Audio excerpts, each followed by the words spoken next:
Good evening, everybody. Good evening, Elizabeth. So, I hope you're all well this evening. And let's see, we've got a typical live stream as we normally have, yeah? So, let's see. I think I'm going to start straight into this. Oh, good evening, Camp Beauty. Perfect timing as always. And good evening, Montespan. It's good to see you. Okay, yes. So let's see. Let me just paste the first one up here.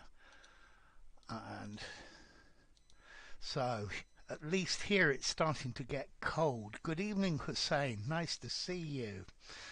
So, okay, this first one's about when people are arguing. Yeah, let's kick off exactly. Zavaleta, good evening. And Cheyenne as well. Good, this is great. Dishod. So, Englova, good evening. Alexei, good evening. I see you got everything done. Good evening, Manu and Moj and Tomek and wow, Dishod. So, lots and lots of you. So, let's see this first one here. These two are always arguing. They're always each other's. So, good evening, Youssef. That's very good, Anya. That's very good. Nearly check. You definitely got the right preposition. The preposition's important here. So they're at. Good evening, Hosman, as well. Vitalia, yes, you're in there immediately. Good. And I'm rock fan. So if two people are at each other's throats, they're always arguing. They're always disputing about things. So I don't know. This couple get on very badly. They're always at each other's throats. So Shalom vinEyard and Tanetra. That's great. So it's plural normally. At each other's throats. Two people are at each other's throats.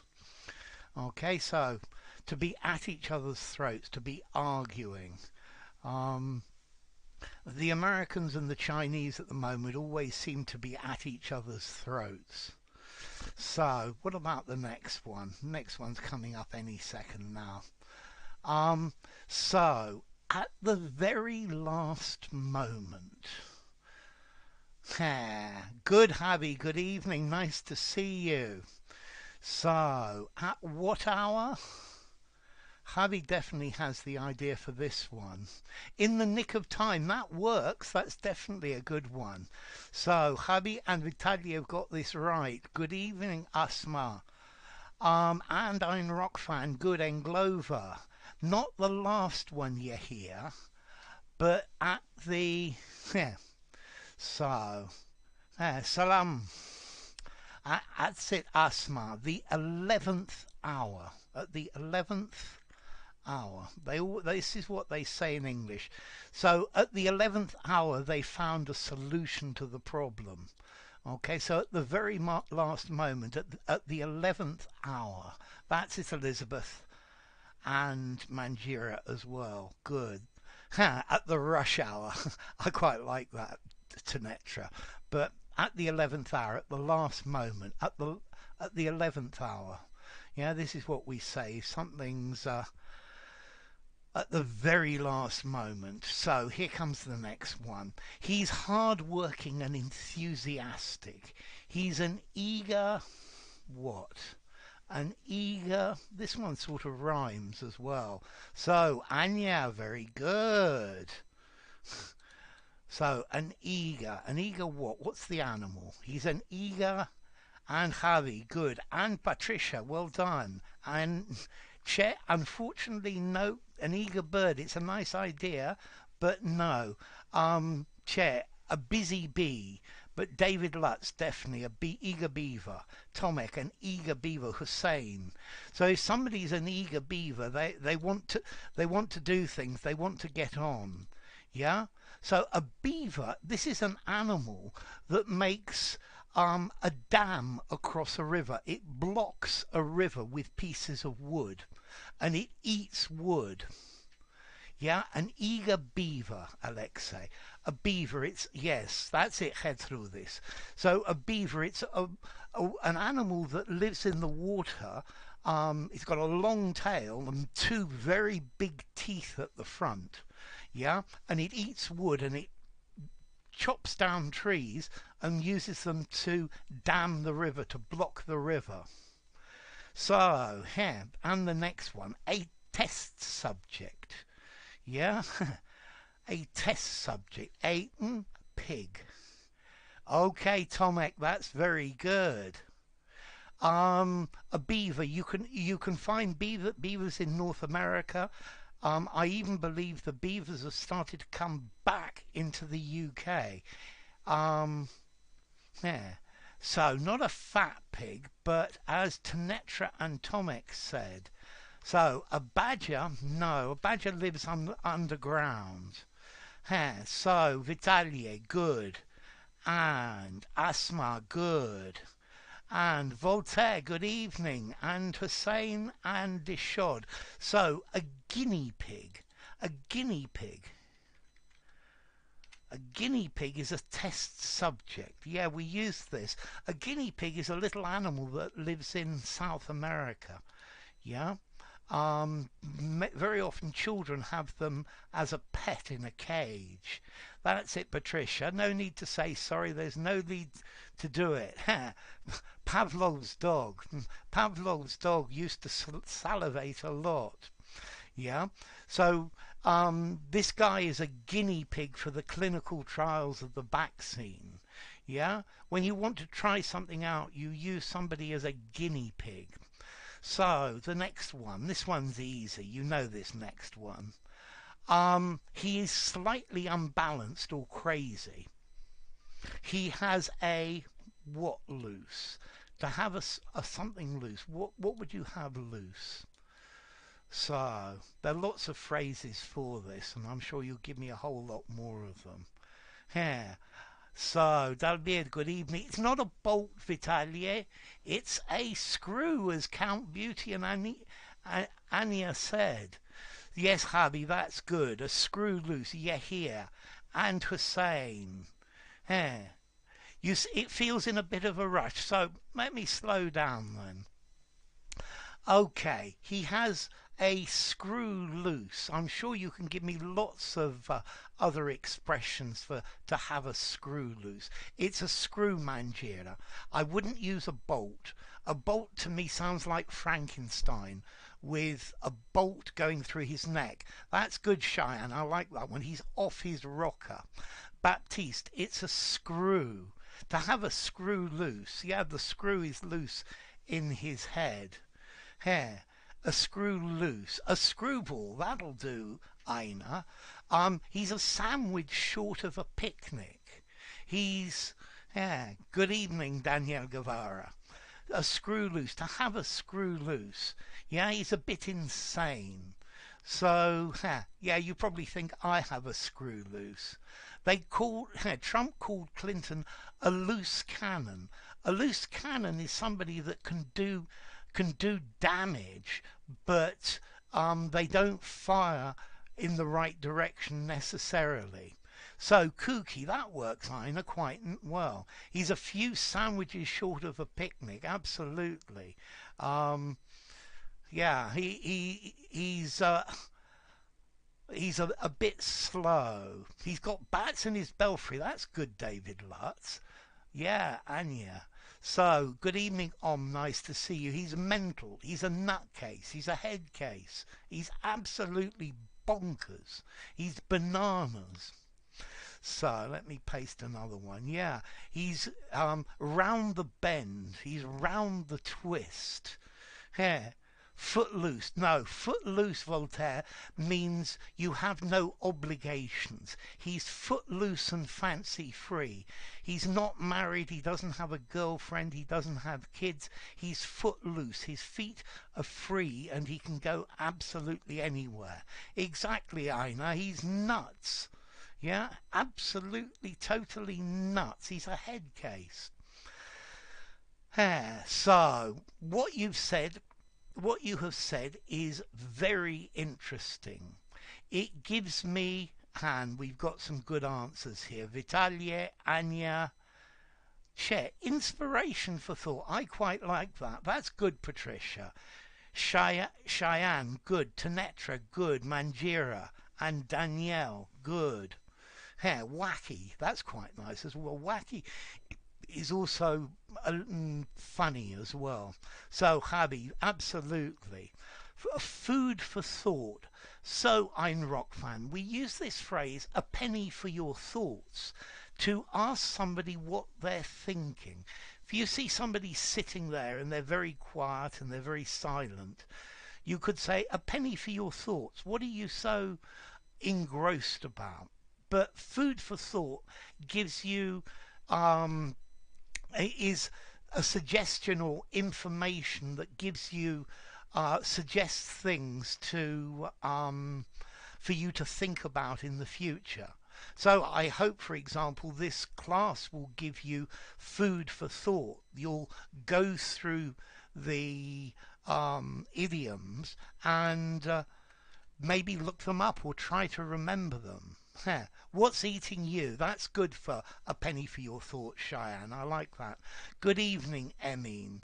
So it gives me food for thought, something that stimulates your brain and makes you think about it. So that's the idea, Asma. And let me put another one up here. So, Englover, I hope I've slowed down a bit now. So food for thought is always very good. Something to make you think. Yeah, make you think about it. If somebody helps you do something and explains the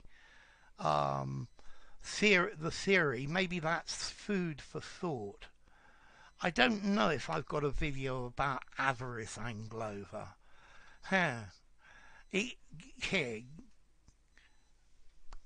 it gives, you're absolutely right, you see, my bad. Yeah? Okay, so, Che, almost, one letter wrong. Change the L for an H. So, Vitalia, the hoops. Javi, the hoops. Not jump through the fence, but to jump through... So, you imagine a dog doing an obstacle course or an animal to go through the steps or to go through the paces. Englover and Rock fan. No, it's hoops. It's definitely hoops. Notoriety. Notoriety means you're famous and maybe notorious as well. Maybe you're bad, but notoriety is just fame. Okay, so jump through hoops. A hoop is a round circle. Yeah.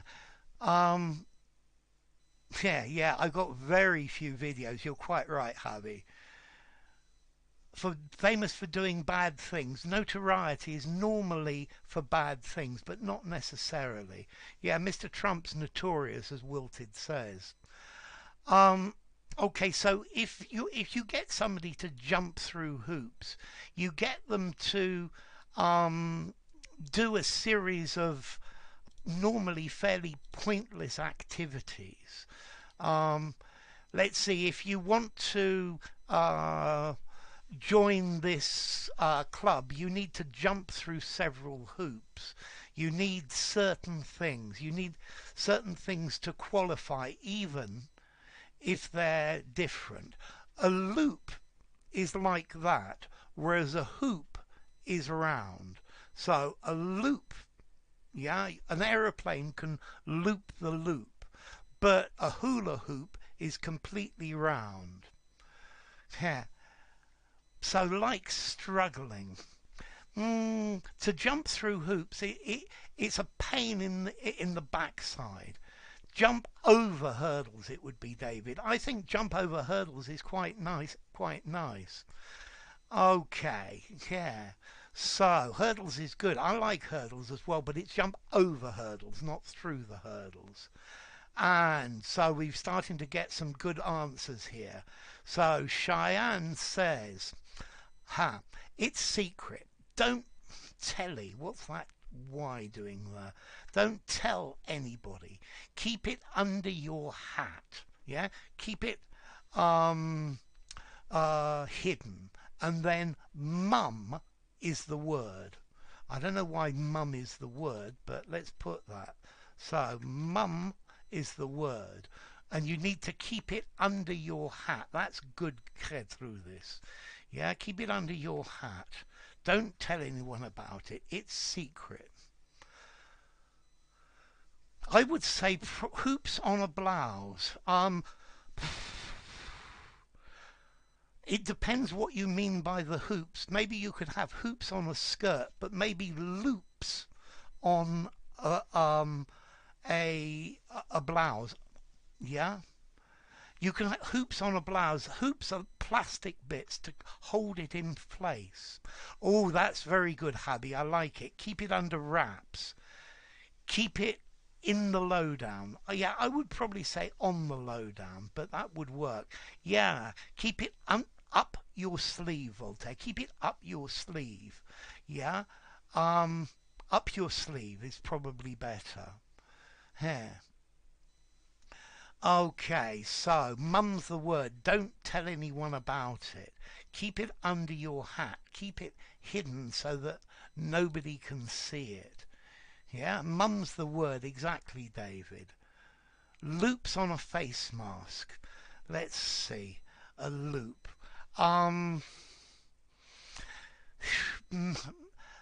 Yeah, a loop is normally something that hangs down, whereas a hoop is normally something rigid. It's in a balancing act. Yes, in a balancing act, you would definitely have a hoop. A hoop is solid. Okay, Vitaly, I know it like the palm of my hand. What's the other word? Yes, Anya, exactly, the back as well.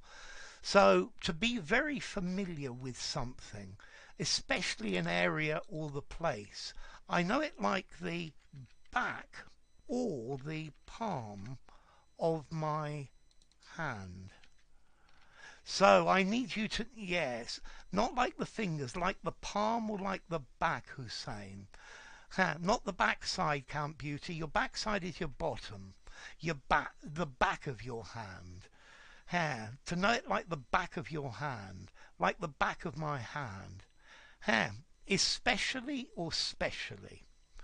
So, if something is especially for you with an E, it has a specific purpose. Whereas specially, it talks about something that is special. So I made this cake especially for you. Yeah? You need to take a lot of care with this, especially with the end of the verb. So specially, exactly, precisely. Especially with a specific purpose. Loops, woof, that's a noose. vinEyard, a noose. Yeah, you put a noose round someone's neck. It's a hangman's noose. Okay, so to be very familiar with something, an area, to know it like the back of your hand or like the part of the palm of your hand. Okay, let's do one more and then we probably ought to go to the story. I need to get this back in the right place. Okay, so yes, a loop and a hoop. The noose is definitely a hangman's noose. To make a hangman's noose, firstly you make a loop. And then you wind the rope round and round and round and round. I'm sorry about that. I think we just had a cut in this. Wow, thank you very much. That's really kind of you. So, this last one we still haven't got yet. That's really kind of you. That's Mike. Yes, very definitely. So, the low down, not quite, very close. But, so Voltaire and Vitalier, good. I'm sorry about the interruption we had in that. So the low hanging fruit. This is a phrase we use in English quite often. Low hanging fruit. So the low hanging fruit. Imagine a tree full of fruit. It's easy to pick the fruit that is hanging low down. Yeah, but the ones at the top are really difficult to get to. And that is the low hanging fruit. If you look, animals always pick the low hanging fruit. Yeah, they pick the low bits. Yeah. Thank you, Mike again. That's really kind of you. So the low hanging fruit, the easy to obtain solutions, the easy to get bits. So, come on, let's change and let's try a story. I don't know if you've heard this one before, but this one is called The Farmer and His Sons. Okay? Yeah, they're often tastier too, yes. They're tantalizingly close. That's the idea. Well, the higher ones are tantalizing. The low-hanging ones are easy to get. So, the farmer and his sons. How did the farmer teach his sons about the vineyard? A vineyard is a place where you grow grapes in order to make wine. And what moral would you give the story? It's that easy. A vineyard is a place where they grow grapes, Hussein. Yeah, it's like a farm of grapes, and then they usually use the grapes to make wine out of the grapes, and that's a vineyard. Because notice the plant of a grape is called a vine. So, the farmer and his sons, listen to the story. Tell me, how did the farmer teach his sons about the vineyard, and what moral would you give the story? Yes, thank you very much, Harvey. You are very right. Yes, like vine, exactly. So, there was a farmer who owned a vineyard, and the farmer was about to die, and he wanted his sons to become knowledgeable about the farm. So he summoned them and said, "My children, there is a treasure buried in the vineyard." After he died, his sons took ploughs and spades and dug up the entire farm. They did not find any treasure, but the vineyard repaid them with a bumper harvest. It's all right. There's no obligation to donate, but it's very kind of you if you do. Good evening, Eaglefly. So think about these two questions. How did the farmer teach his sons about the vineyard? I've finally corrected it in the right place. And what moral would you give the story? There was a farmer who owned a vineyard. The farmer was about to die, and he wanted his sons to become knowledgeable about the farm. So he summoned them and said, "My children, there is a treasure buried in the vineyard." After he died, his sons took ploughs and spades and dug up the entire farm. They did not find any treasure, but the vineyard repaid them with a bumper harvest. Buenas, Isabel. So, we're starting to get some answers. Anya. The father used a trick to make his sons plough the fields. That's very good, Anya. Good evening, Funda. This is an old Roman story. I was reading it in Latin the other day. I believe the original is actually Greek, Renyard. I think it's even earlier. So, Victor Gabriel, first, he summoned them and said there was a treasure in the vineyard. And then second, don't believe everything people tell you. That's definitely a good one. Danielle, he wanted his sons to know about the farm, so he gathered them, it needs to be transitive, and told them about a buried treasure. Abud, good evening. Plough is a tool for a tractor, for shuffling, for turning the ground periodically for crops. Thank you very much for that, Abud. Notice as well, in English we spell it Plough, but the Americans spell it Plow. Eagle fly. The vineyard is a treasure. The vineyard is a treasure. And the farmer wanted his sons to know about how to explore or to exploit the vineyard. Alexei, he summoned them and said, there's a treasure buried in the yard. That's very good. So, Katya wants me to read it again. Most certainly, one more time. It's an easy, quick story. There was a farmer who owned a vineyard. The farmer was about to die, and he wanted his sons to become knowledgeable about the farm. So he summoned them, come here, and said, my children, there is a treasure buried in the vineyard. After he died, his sons took ploughs and spades and dug up the entire farm. They did not find any treasure, but the vineyard repaid them with a bumper harvest, a super harvest. So, Baptista, the farmer, used his cunning to make his sons believe a treasure was buried in his field. Very good, Baptista, good English. And that's right, Victor Gabriel. Plough and plough. O-U-G-H in British. David Lutz. The vineyard itself was the treasure. Good. Moral. Fruits of hard work are always sweet. I would probably give it a the, David. The fruits of hard work are always sweet. Che. The farmer made his sons plough the meadow in the vineyard by telling them a white lie, good phrase, that there was a buried treasure underground. That's good English, Che. Englova. The father put his children under the impression that there is a treasure buried in the vineyard. Good English, Englova. Tenetra. The farmer tricked the sons to work hard and reap the fruits of their labour. Tenetra. Hubby. The apple doesn't fall far from the tree. Very good. This is the father's favourite proverb. And Elizabeth, the farmer's sons had to find the treasure.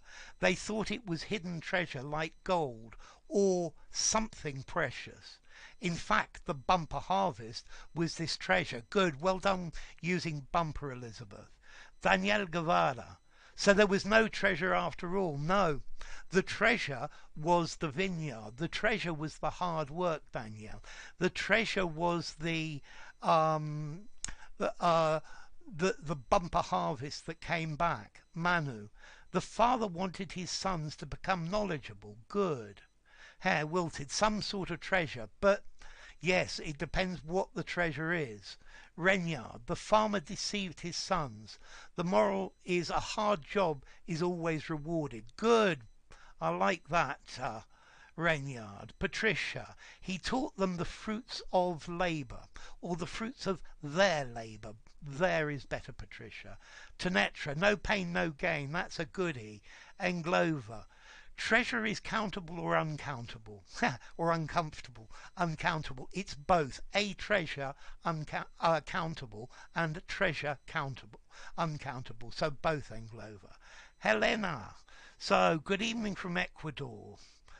So good evening to you from Spain. Manjira. The dying farmer used his wit to teach his sons about the vineyard by telling them that... Yeah? So is there anyone there? Can anyone hear me?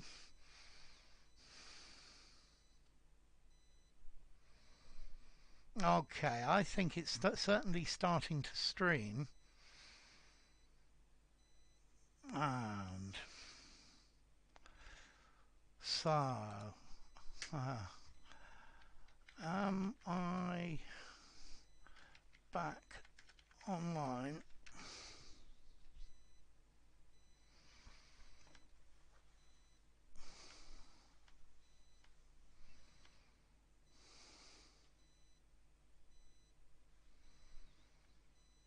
Ah.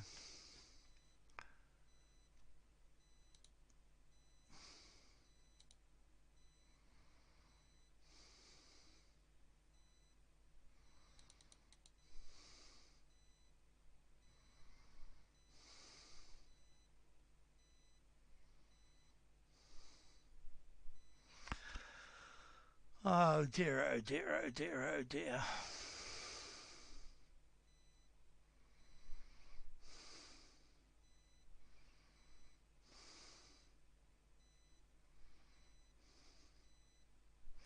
So I wonder if anybody out there can hear me.